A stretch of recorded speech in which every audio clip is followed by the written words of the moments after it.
ตอนนี้ก็อยู่ในภายในงานบุญแล้วเนาะอันนี้ก็เป็นวงดนตรีเสียงสวรรค์คือยืนหนึ่งเลยวงดนตรีนี้คนหลายแน่นแฮงคนเต็มเลย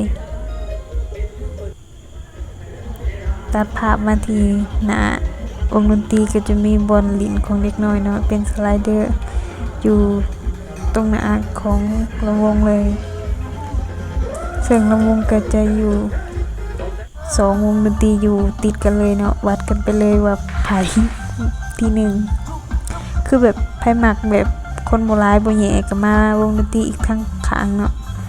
ส่วนวงนี้คนก็จะโบราณบันไดกันนั่ง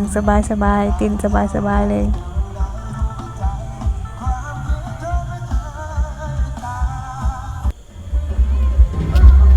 เลาะต่อจ้า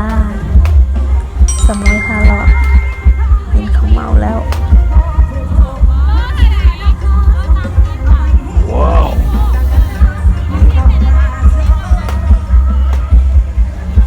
ติดซิมของเขาอีกเด้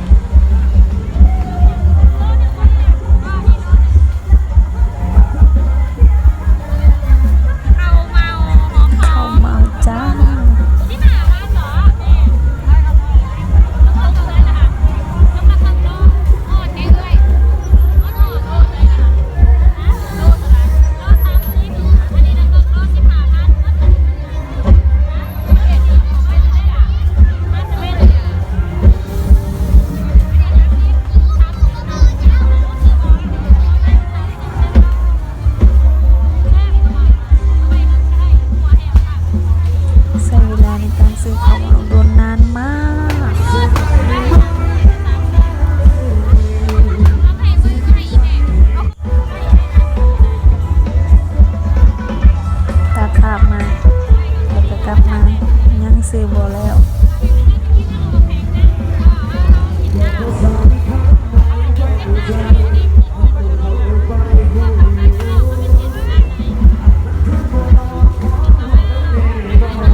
ขอบใจได้หลายป้า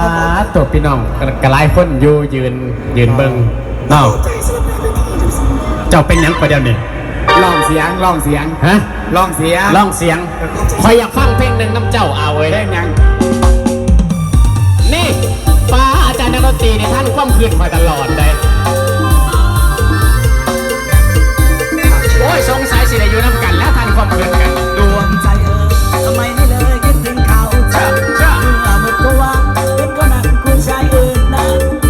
ปิดตาบอกว่าให้ลืมมันไม่ทำก็ทำคืนแค่แสนละ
จากพี่น้องที่มาจากมุกอาหารบอกโอเค